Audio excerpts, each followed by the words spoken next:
the fight.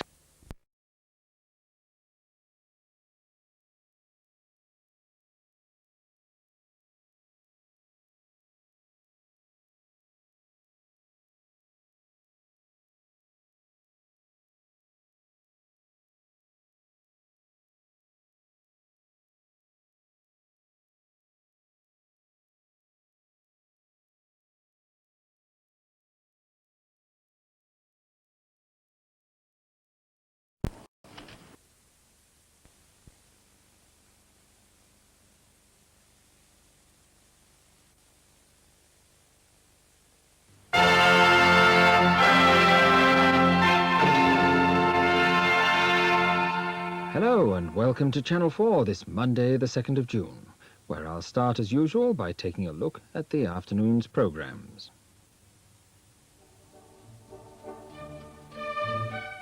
Well, there they are, and it's a case of last things first today, because first off is the last programme in the long-running series Winston Churchill, The Valiant Years, in which Churchill, having won the war, loses the peace.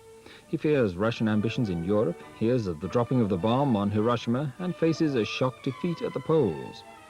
That's followed at 3 o'clock by the Late Late Show, in which Gay Byrne's guests will be Patrick Duffy, alias Bobby Ewing, and the man of this year, last year, pretty well every year, Bob Geldof. We stay in Ireland for Hands at 4, which today looks at the craft, or rather crafts, there are 5 of them, of carriage building. The programme focuses on the work of Colin Breen and his firm of Breen Carriages of Enniscorthy, a labour of love if ever there was one. The second countdown semi-final is at 4:30, followed by Alice at 5, with Vera hoping to get herself unhitched as fast as she can, so that she can do it all over again, but with the right man, and with Trevor MacDonald putting in a guest appearance at 5:30. No news, they say, is good news, and the good news is that he's in Let's Parler Franglais. Well, that concludes our early viewing here on 4.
Now, Winston Churchill, The Valiant Years, the final programme in the series in which Churchill faces up to the problems of peace.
Spring 1945.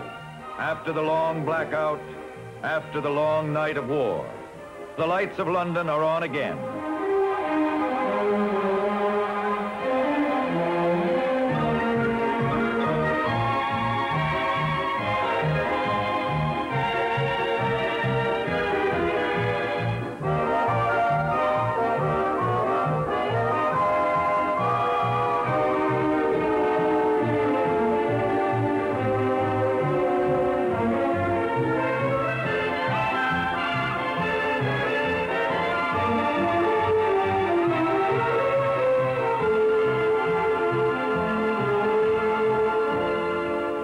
happiest spring England has known in 6 long years. Perhaps the most joyous, the most glorious spring in all English history.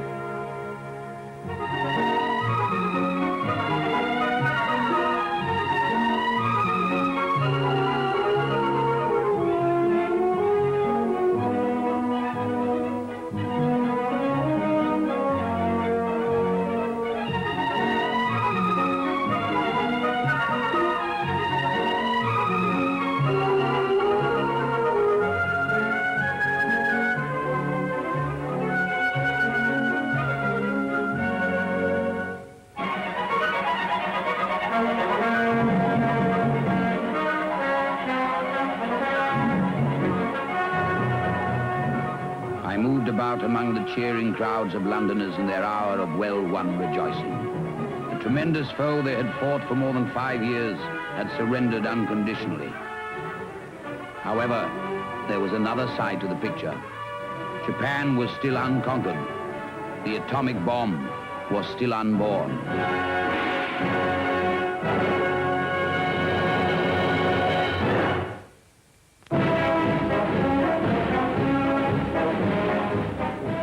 Bond of common danger which had united the great allies had vanished overnight. The Soviet menace, to my eyes, had already replaced the Nazi foe. Within a few days of the German surrender, I sent the President what may be called the Iron Curtain telegram. Of all the public documents I have written on this issue, I would rather be judged by this. I said, I am profoundly concerned about the European situation. Surely it is vital now to come to an understanding with Russia before we weaken our armies mortally. We do not know what is going on behind the Russian front. An iron curtain is drawn down.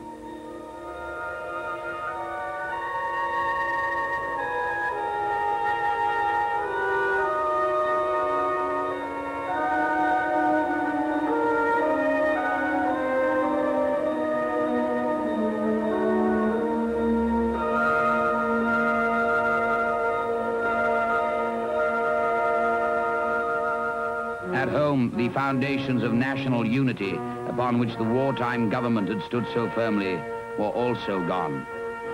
From the moment of the German surrender, the public mind turned swiftly from national rejoicing to political party strife.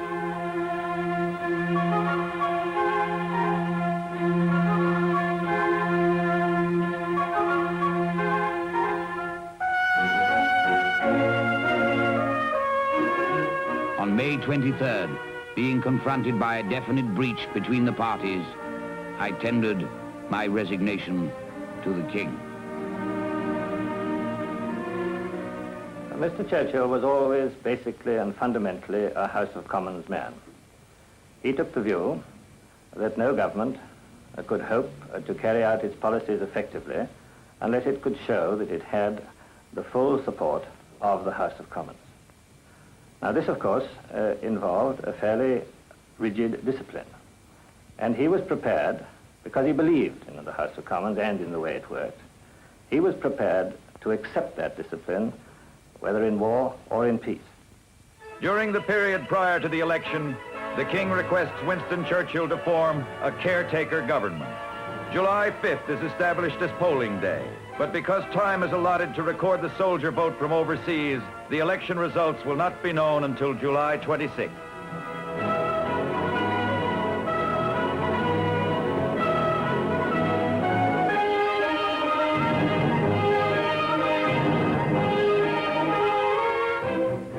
The next month was hard to live through. Strenuous motor tours with 3 or 4 speeches a day consumed my time and strength. But I was trained in my father's house to believe in democracy. Trust the people, he said. The incongruity of political party excitement and clatter with the somber background which filled my mind was in itself an affront to reality and proportion. All the while, I felt that much we had fought for in our long struggle in Europe was slipping away, and that the hopes of an early and lasting peace were receding.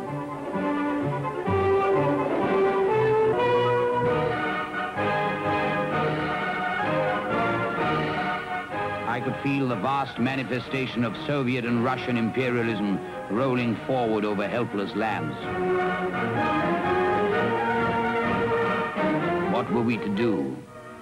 In a very short time, our armies would have melted. But the Russians would remain with hundreds of divisions in possession of Europe, from Lubeck on the Baltic in the north to the Greek frontier on the Adriatic.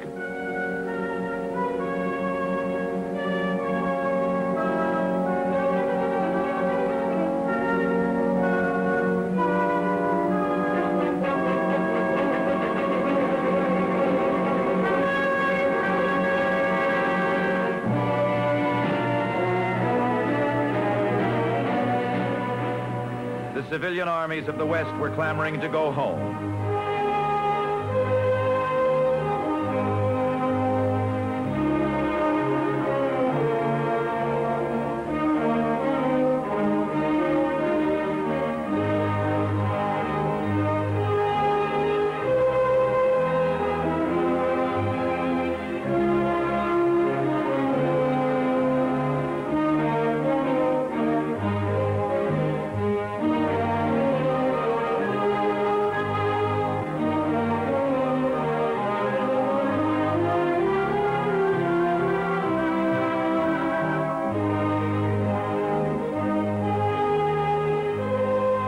In this hour of triumph and jubilation, dark undercurrents run beneath the surface gaiety.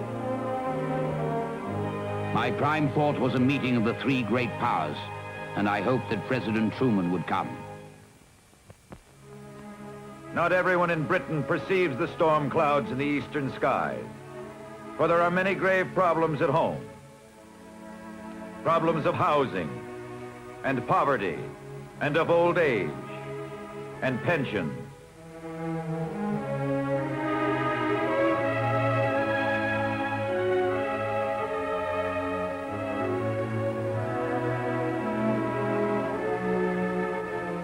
The war shortages are still acute.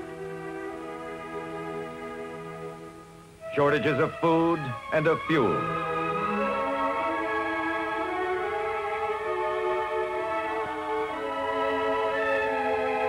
These are the issues on which the Labor Party hammers away during the election campaign.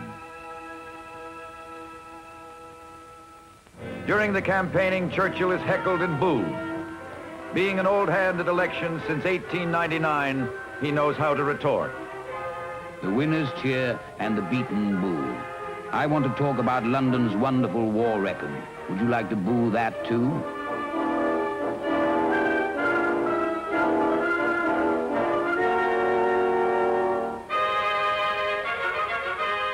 For millions of young British subjects, voting is a new experience. There has been no election since 1935, so it is the first ballot for everybody under 30 years of age.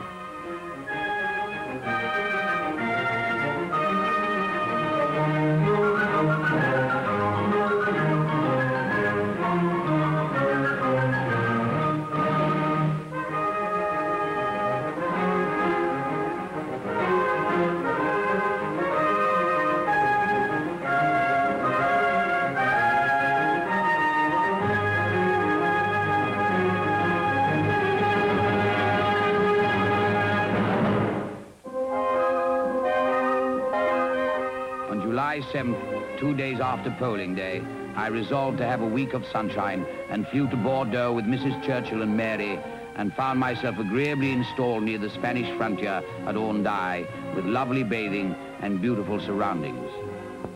In the afternoons, I sallied forth with my elaborate painting outfit and found attractive subjects on the River Nive and the Bay of Saint-Jean-de-Luz. An ardent admirer of Churchill's paintings is Miss Vivian Lee. I've always loved pictures, and I think one of the most wonderful and marvelous experiences of my whole life was when Sir Winston allowed me to see his. I'd been lunching with him at Churchill, and after lunch, I remember it was a lovely sunny day, We were walking around the garden, and we came to a garden house with, I suppose, 4 or 5 rooms in it. And in each one, the walls were simply covered in his own paintings. And I was astonished and fascinated by the variety and the number of them. But as I was passing one particular one, I said, "Oh, sir, that is beautiful." And to my absolute bewilderment, he said, "Would you like it?" So actually, I practically fainted. I didn't know what to say, but I believe I gave him to understand that I would be more thrilled and honored that I could possibly say it to have it. So he said he would send it to me for Christmas. However, 2 weeks later, a marvelous package arrived, and there it was, with a letter, which of course I shall keep all my life, saying I couldn't wait till Christmas.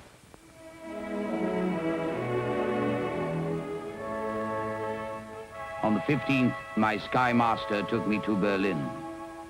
The city was nothing but a chaos of ruins.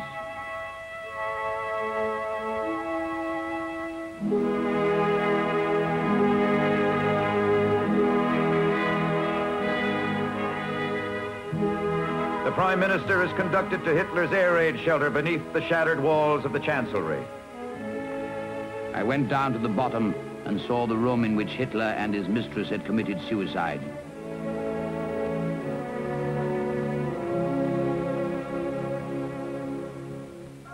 And when we came up again, they showed us the place where his body had been burned.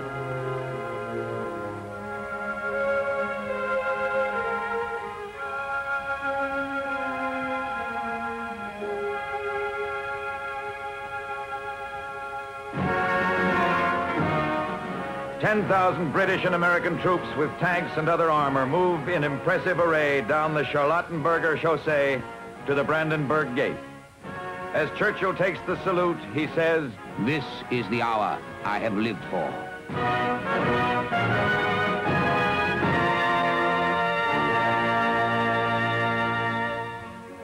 President Truman arrived in Berlin the same day I did.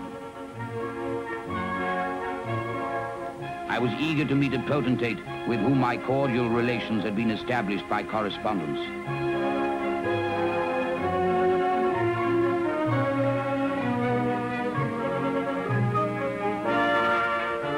I was impressed with his gay, precise, sparkling manner and obvious power of decision. He was good enough to say how earnestly he hoped the relations I had with President Roosevelt would be continued between him and me. I felt that here was a man of exceptional character and ability, with a great deal of self-confidence and resolution. Potsdam, July 17, 1945. This historic confrontation of the three most powerful men in the world marks the end of the Grand Alliance and the beginning of the Cold War. The three great powers discussed the political and economic problems of Germany under the occupation. They also discussed the final frontiers of Poland. On July 17th, world-shaking news arrived. In the afternoon, Mr. Stimson called at my abode and laid before me a sheet of paper on which was written, "Babies satisfactorily born."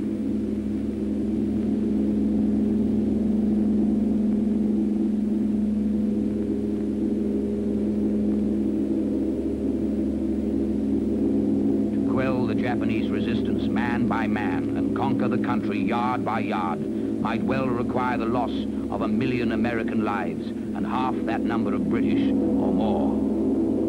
Now all this picture had vanished. In its place was the vision of the end of the whole war in 1 or 2 violent shocks.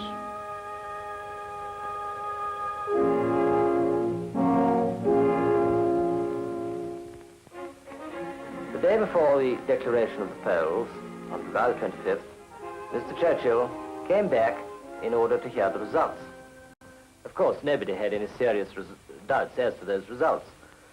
Although I do remember that some months before, Mr. Churchill had said to me that the British people had a curious way of showing their affection for people whom they thought had served them well by throwing them out at the first possible opportunity when an election came along. And he had quoted Disraeli and Lloyd George.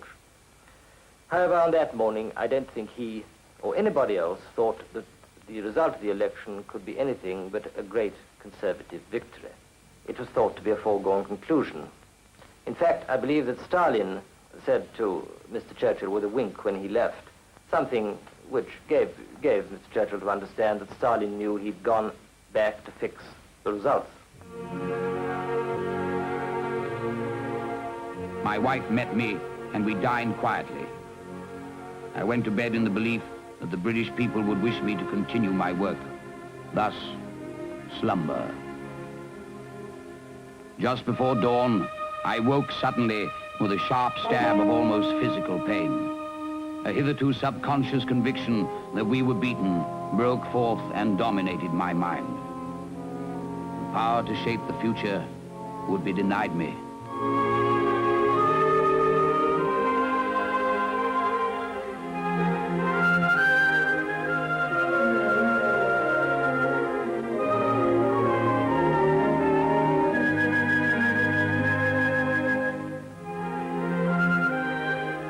Churchill's defeat at the polls is overwhelming. Watching Churchill's reactions to the election results was his friend and fellow Conservative, Lord Boothby. It should not be forgotten that in the 1945 election, Churchill had to bear the whole brunt, not only of his own mistakes in the war, and there were quite a number, and some of them were inevitable and unavoidable, but he had to bear the brunt, the whole brunt, of the misdeeds of the government before the war, presided over successively by Mr. Baldwin and Mr. Neville Chamberlain. A government that reduced a great country and a great empire from a position of absolute security and world power to the brink of total destruction within a decade. It took the Roman Empire 200 years of quite enjoyable decadence to achieve the same result. Many people all over the world were surprised, shocked, disappointed when Churchill lost this election in 45. But they have the wrong view of it. They're thinking of it as a contest between personalities, as if Winston Churchill was fighting Clement Attlee, who was the leader of the Labour Party. But of course it wasn't like that at all. It was two great political parties who were fighting this contest. And the fact was that the majority of the British electorate didn't want the Tories back again. They'd been there for many years before the war. There was a new spirit, and they felt that the Labour Party better embodied that spirit. It created the kind of slow social revolution we needed. It gave India independence. And it did something very important that really halted the spread of communism in Western Europe. It showed that you could have a left-wing government that was not a communist government. The indomitable old war horse has been turned out to pasture. He who had flashed magnificent defiance in the face of defeat. The subjugation of Poland. The doomed campaign in Norway. The annihilation of the Low Countries in Dunkirk.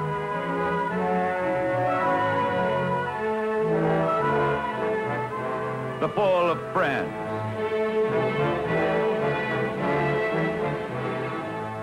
The catastrophe in Crete. The humiliating surrenders at Tobruk. Hong Kong. Singapore. He who had rallied his people when they stood alone, awaiting invasion and facing extinction from the sky and strangulation by sea.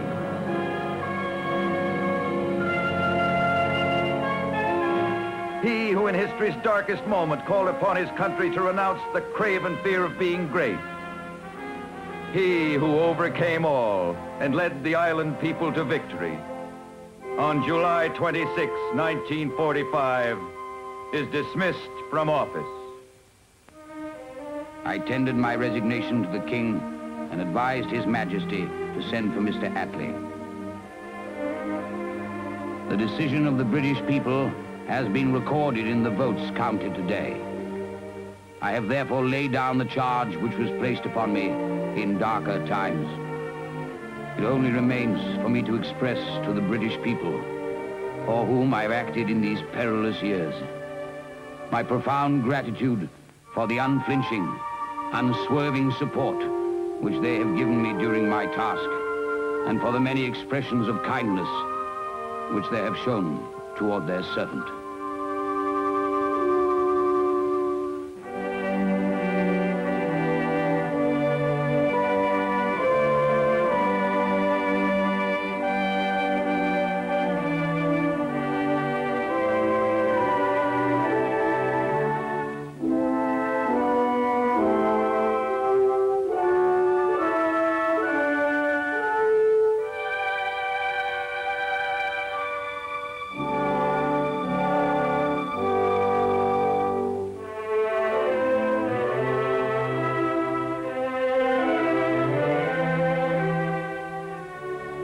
I have not always been wrong about the future of events.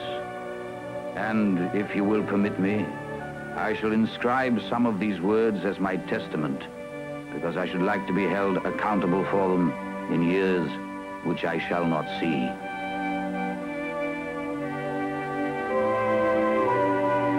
It is my earnest hope that pondering upon the past may give guidance in days to come, enable a new generation to repair some of the errors of former years, and thus govern in accordance with the needs and glory of man, the awful, unfolding scene of the future.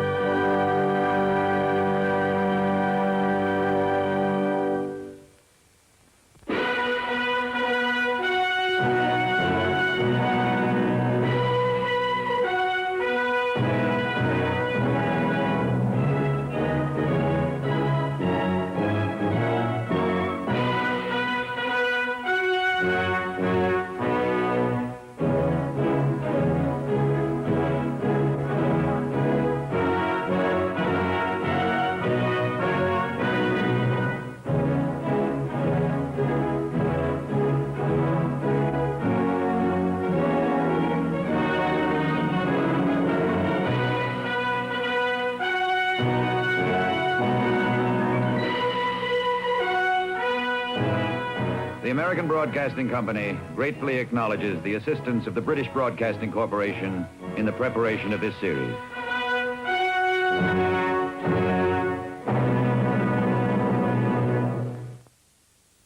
Next Monday at 2:35, we'll be resuming the documentary series Sea War, with a look at the war from the point of view of the Royal Navy's submariners, who began at a disadvantage, but through courage and superior techniques developed in action, eventually triumphed.